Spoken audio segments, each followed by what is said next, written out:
Good morning, student. How are you all?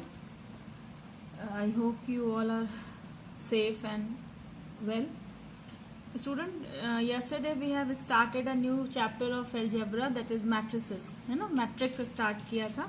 तो matrix में हमने देखा था कि मैट्रिक्स क्या है, एक टूल है, मैथमेटिकल टूल है. It is a way to solve the system of linear equations. Linear equations के सिस्टम को सॉल्व करने के लिए इसका हम यूज़ करते हैं. और हमने देखा था कि इसकी यूटिलिटी बहुत सारी चीज़ों में है. बिजनेस के बजटिंग, बिजनेस जो करते हैं उनके अपने बजटिंग के लिए, या प्रॉफिट के एक्सपेक्टेशन कितने हैं, या सेल्स कितनी रहेगी, इन सब के लिए वो मैट्रिसेस का यूज़ करते हैं. पर्सनल कंप्यूटर्स में मैट्रिसेस का यूज़ होता है. मैट्रिसेस एक्चुअली ये एक अरेंजमेंट है, कोफिशिएंट्स का, फंक्शंस का, नंबर्स का एक अरेंजमेंट होता है जिसमें हम स्क्वायर ब्रैकेट्स के बीच, स्क्वायर ब्रैकेट्स में रोज और कॉलम्स के फॉर्म में नंबर्स को लिखते हैं. जितने भी हॉरिजेंटल लाइन में जो नंबर जो लिखे होते हैं उन्हें हम रोज कहते हैं, और जो वर्टिकल लाइन में वर्टिकल नंबर्स लिखे होते हैं, लाइन जो होती है नंबर्स की, उन्हें हम कॉलम कहते हैं. किसी भी हमने देखा था कि दिए हुए इंफॉर्मेशंस को हम दो तरह से रिप्रेजेंट कर सकते हैं. इसमें पहला जो हमने एग्जाम्पल लिया था उसमें 3 रो थे और 2 कॉलम थे. फिर मैंने सेम इंफॉर्मेशन को 2 रोज और 3 कॉलम्स में भी करके दिखाया था. और फाइनली हम एक उस पर पहुंचे थे, कंक्लूजन पे पहुंचे थे कि what are the matrices. A matrix is an ordered इसलिए क्योंकि हर एक एलिमेंट उसकी पोजीशन की वजह से जाना जाता है. ये एलिमेंट पहले रो पहले कॉलम का है, ये एलिमेंट पहली रो और दूसरे कॉलम का है, ये एलिमेंट पहली रो और तीसरे कॉलम का है. तो यहाँ पे पोजीशन मैटर करता है कि एलिमेंट किस पोजीशन पर है, and that is why we call it as ordered, है ना. तो a matrix is an ordered rectangular array of numbers और फंक्शन. दीज नंबर्स और functions are called elements or entries of the matrix. It is a rectangular arrangement, rectangular array. order क्या होता है, अगर m rows हैं और n column है तो m क्रॉस n को हम ऑर्डर ऑफ द मैट्रिक्स कहते हैं. हमेशा नंबर ऑफ रो पहले आएगा और नंबर ऑफ कॉलम बाद में आएगा. इसका रिप्रेजेंटेशन हम यूजुअली हम इंग्लिश के अल्फ़ाबेट के कैपिटल लेटर से, इंग्लिश अल्फ़ाबेट के कैपिटल लेटर से करते हैं, और ये AIJ इस तरह से रिप्रेजेंट करते हैं, where A is the element of ith row and jth column. A is the element of ith row and jth column. अगर किसी मैट्रिक्स में 1 2 3 and so on m rows हैं और इस तरह से 1 2 3 4 and so on n columns हैं, तो इसका ऑर्डर होता है m क्रॉस n. कुछ टाइप्स ऑफ मैट्रिक्स देखा था.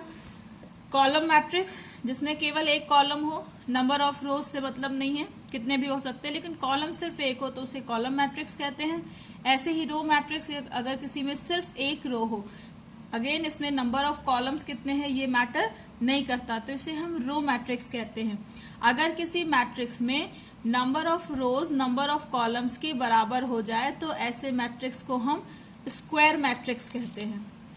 स्क्वायर मैट्रिक्स जब हम बनाते हैं तो स्क्वायर मैट्रिक्स के वो सभी एलिमेंट जिनके लिए i और j की वैल्यू सेम होती है, जैसे अगर आपने 3x3 का मैट्रिक्स लिया है तो A11, A22, A33, ये जो एलिमेंट्स हैं इन्हें हम डायगोनल एलिमेंट्स कहते हैं.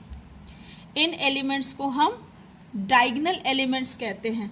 और अगर किसी स्क्वायर मैट्रिक्स में इन मेन डायगोनल, जो मेन डायगोनल मैट्रिक्स है, इसको छोड़कर बाकी एलिमेंट्स 0 हो जाए तो ऐसे मैट्रिक्स को हम डायगोनल मैट्रिक्स कहते हैं.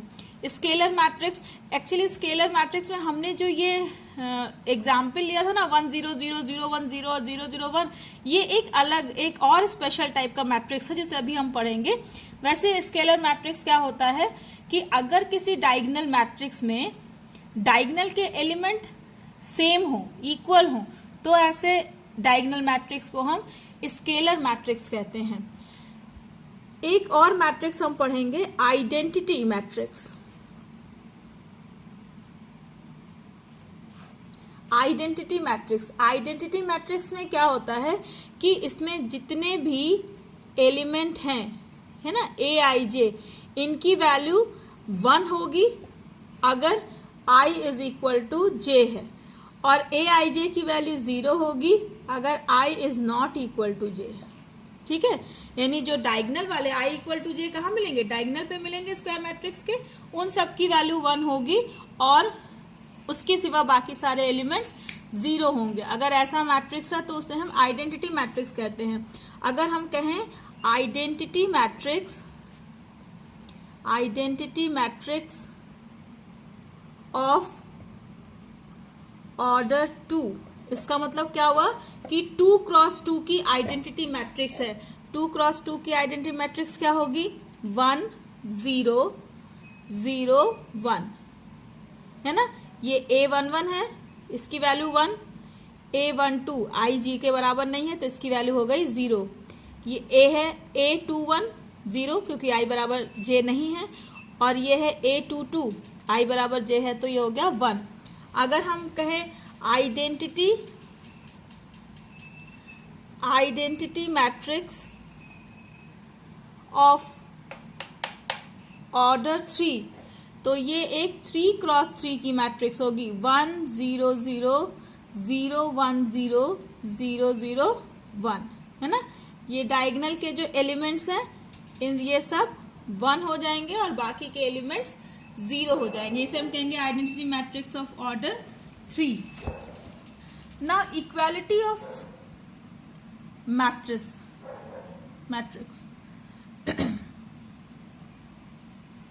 इक्वालिटी ऑफ मैट्रिसेस, कोई दो मैट्रिक्स कब इक्वल कहलाता है। अगर कोई दो मैट्रिक्स हैं A and B are two matrices, ठीक है, तो इनको इक्वल होने के लिए दो कंडीशंस होनी चाहिए, फुलफिल होनी चाहिए। A and B are two matrices, to be equal they must satisfy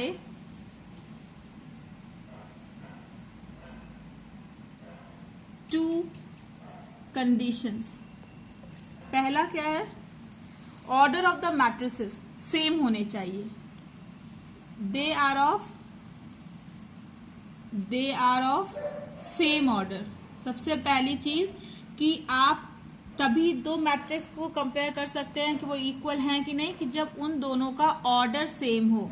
it is most important है, ऑर्डर सेम हो। दूसरा, each element of A must be equal to the corresponding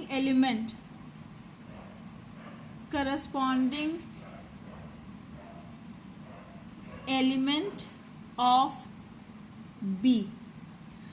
A का हर एक element B में अपने corresponding element के बराबर होना चाहिए।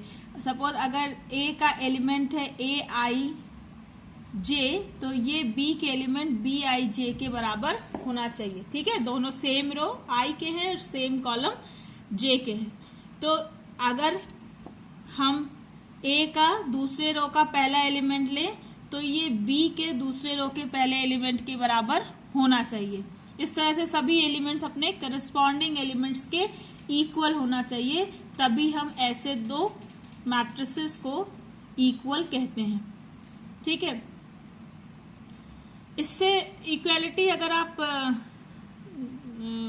निकाल पाए, अगर दो ऐसे मैट्रिसेस हों जिनके ऑर्डर सेम हो और ये दिया हो कि ये इक्वल है, तो आप कुछ अननोन क्वांटिटीज की भी वैल्यू फाइंड आउट कर सकते हैं।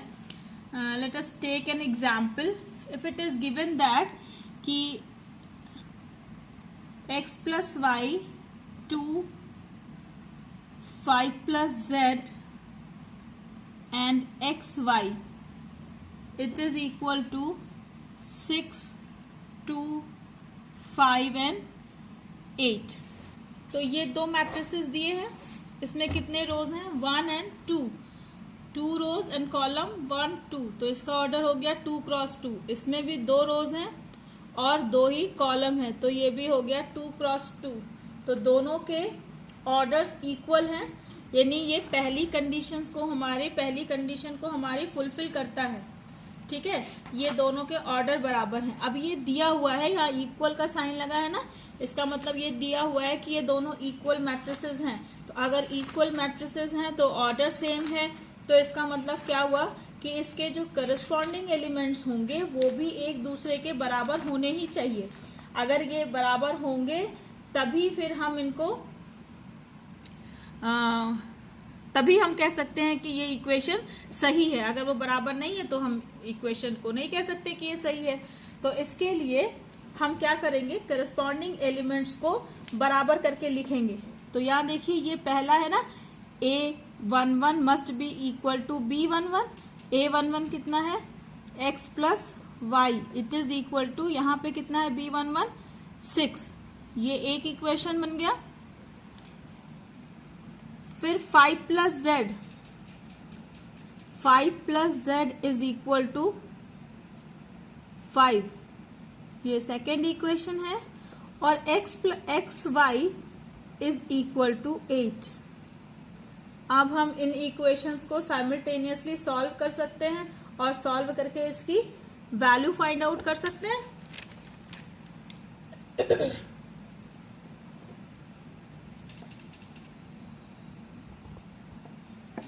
यहाँ से इक्वेशन 2 से देखिए, इक्वेशन 2 क्या दिया है, 5 plus z is equal to 5। So z is equal to,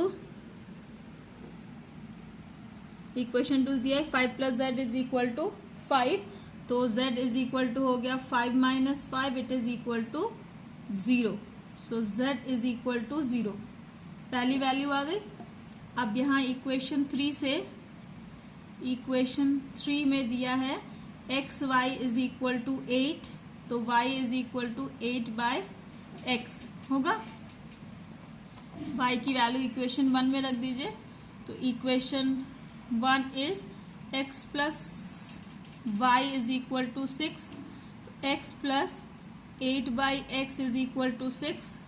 cross multiply करें तो x square plus 8 is equal to 6x, और x square minus 6x plus 8 is equal to 0। अब अपने ट्रेडिशनल मेथड से जो मिडिल टर्म स्प्लिटिंग है उससे हम सॉल्व करेंगे इसको। तो ये हो जाएगा एक्स स्क्वायर, ये माइनस 6 है, और स्प्लिटिंग करने पर ये आना चाहिए हमारा 8। तो minus 4x minus 2x plus 8 is equal to 0। Minus 4 minus 2 plus 8 हो जाएगा, और माइनस 4 इंटू करेंगे तो, और माइनस 4 माइनस 2 हो गया माइनस 6। तो x common, x minus 4 minus 2 common, x minus 4 is equal to 0। तो ये हो गया x minus 4, x minus 2 equal to 0। तो if x minus 4 equal to 0, it implies x equal to 4, and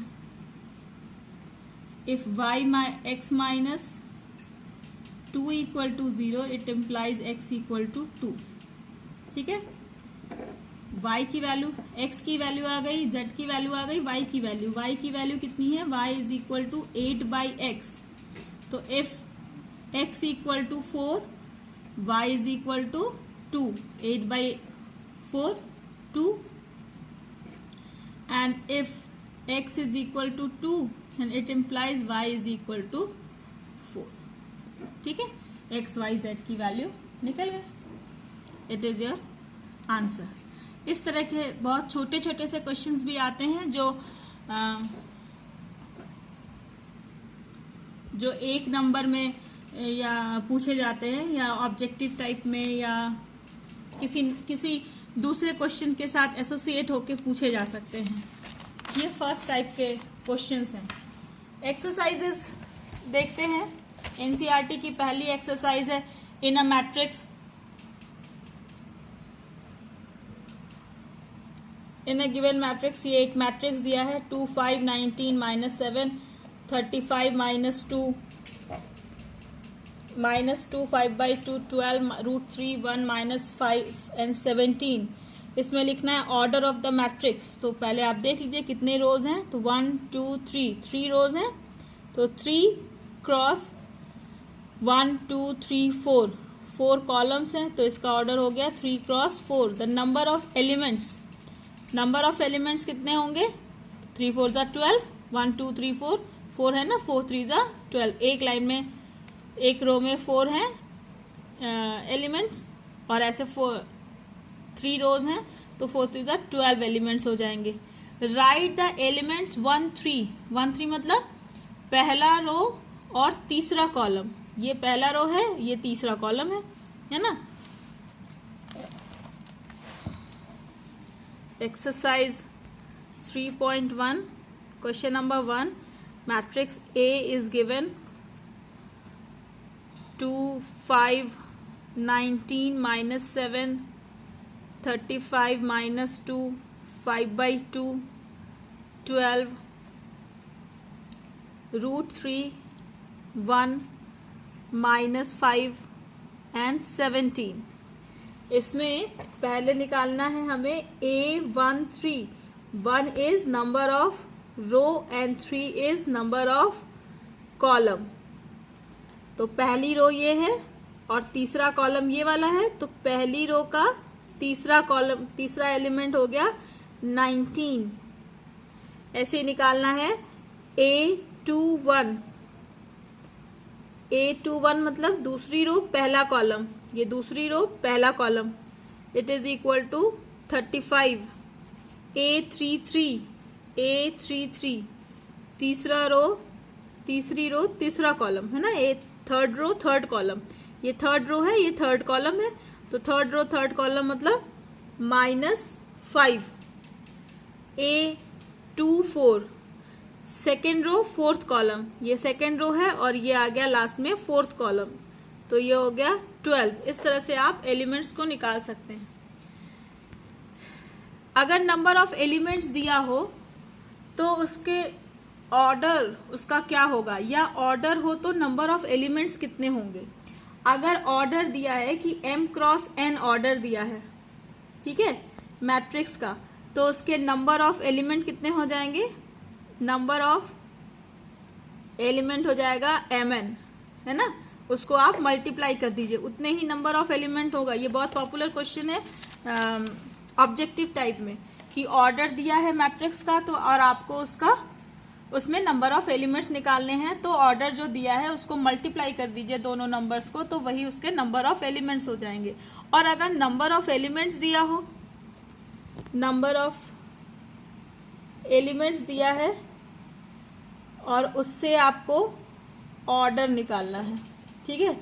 अगर number of element कोई prime number है, prime number मतलब तो जिसका सिर्फ आपको 2 फैक्टर मिले, 1 and the number itself. If the number of element is a prime number, suppose it is 3 5 7 and so on, तो इसमें ऑर्डर क्या हो सकता है? जब भी नंबर, अगर मान लीजिए नंबर ऑफ एलिमेंट x दिया है और x कोई प्राइम नंबर है, तो ऑर्डर सिर्फ 2 बनते हैं। एक तो 1 इंटू x और दूसरा x इंटू 1, है ना। क्योंकि अगर 3, सपोज करो कि नंबर ऑफ एलिमेंट्स 3 दिया है, नंबर ऑफ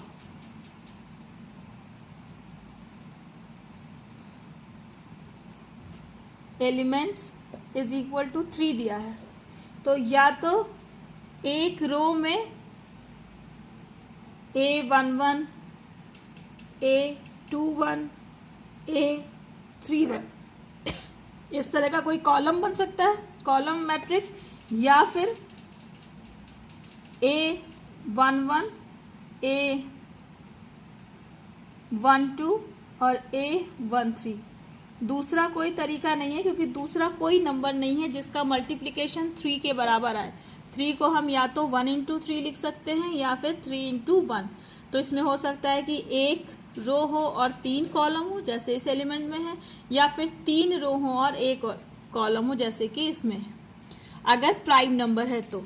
अगर प्राइम नहीं है, कोई कॉम्पोजिट नंबर है, जैसे यहाँ क्वेश्चन नंबर 2 दिया गया है कि if a matrix has 24 elements, If a matrix has 24 elements, what are the possible orders it can have?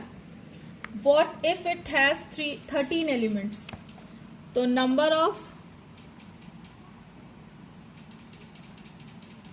elements is equal to दिया है 24.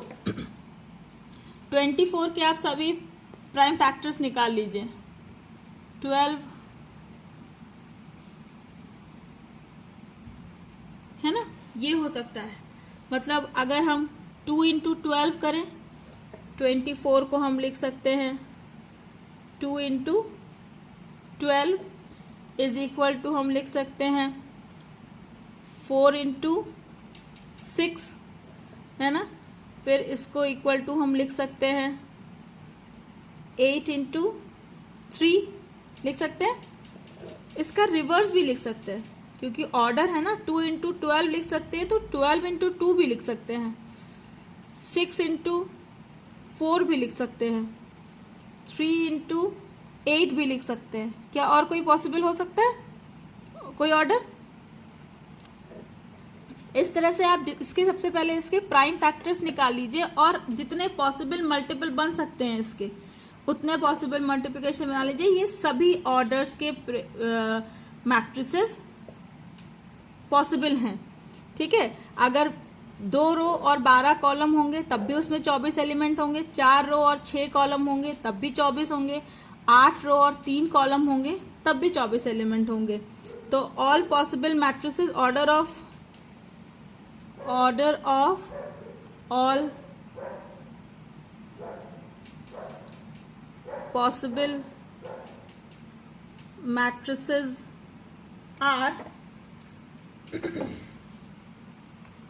हाँ 24 को हम 1 इंटू 24 भी लिख सकते हैं. ये तो हमेशा ही हो सकता है. और 24 इंटू 1 क्योंकि 24 तो इसका जो है सबसे 1 जो है वो सबका ही मतलब 1 का हर कोई मल्टीपल होता है ना. तो ये हो गया all possible order of matrices are 1 into 24, 24 into 1, 2 into 12,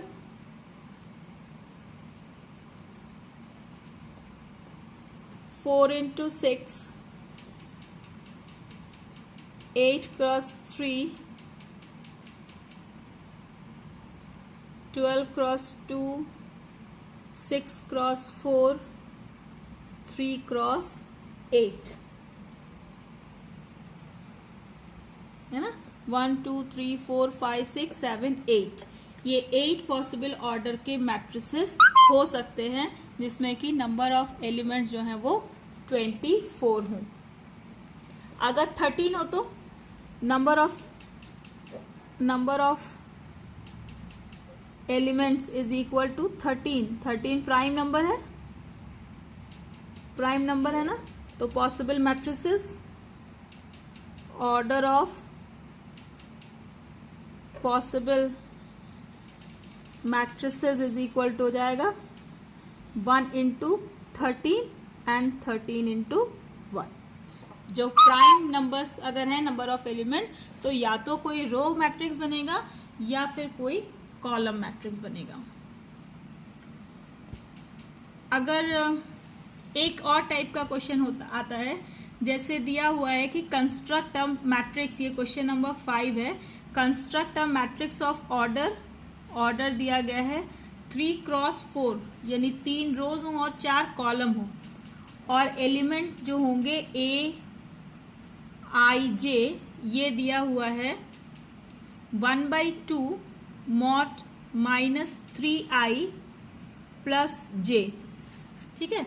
इसकी वैल्यू इस वैल्यू के साथ AIJ के इस वैल्यू के साथ आपको मैट्रिक्स बनाना है. इस मैट्रिक्स में सबसे पहले तो ये पता होना चाहिए 3 क्रॉस 4 की है तो 3 रो और 4 कॉलम होंगे ना.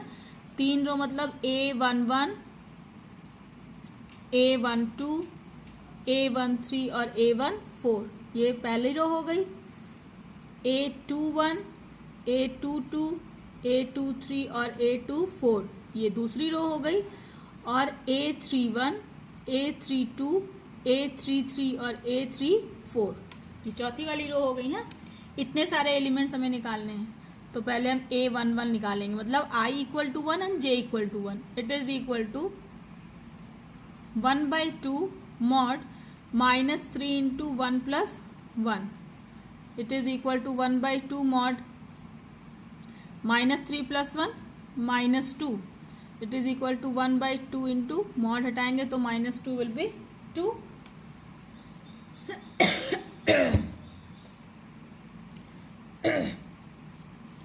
It is equal to 1। ऐसे निकालेंगे A12, मतलब I इक्वल टू 1 और J इक्वल टू 2, तो -3 इंटू I की वैल्यू 1 प्लस J की value 2। It is equal to 1/2 mod -3 plus 2। It is equal to 1/2 of mod 1। It is equal to 1/2। ऐसे ही आप बाकी सारे एलिमेंट्स निकाल लेंगे और निकाल के उनकी वैल्यू पुट कर देंगे। A11 की वैल्यू यहाँ, A12, A13, A14, A21, A22, इस तरह से आप कितने एलिमेंट्स होंगे इसमें, 12 एलिमेंट्स होंगे। उन 12 एलिमेंट्स की वैल्यू निकाल के इसमें पुट कर देंगे। पहली एक्सरसाइज में बस इतने ही, इसी तरह के क्वेश्चंस हैं। मोस्टली ये 1 नंबर के क्वेश्चंस में आते हैं। In my next video I will start the operation on matrices and till then keep on practising. आपको हमेशा पढ़ाई, मैथ्स की पढ़ाई रिकरिंग में करनी चाहिए। अगर आप मैट्रिसेस पढ़ रहे हैं तो इसका मतलब ये नहीं कि आप real number, relation and function को रिवाइज करना छोड़ देंगे। Keep on practising. आप इस जो चैप्टर पढ़ाया जा रहा है उसको पढ़िए और साथ साथ जो पढ़ाया जा चुका है उसे रिवाइज भी करते रहिए। Till then, good bye.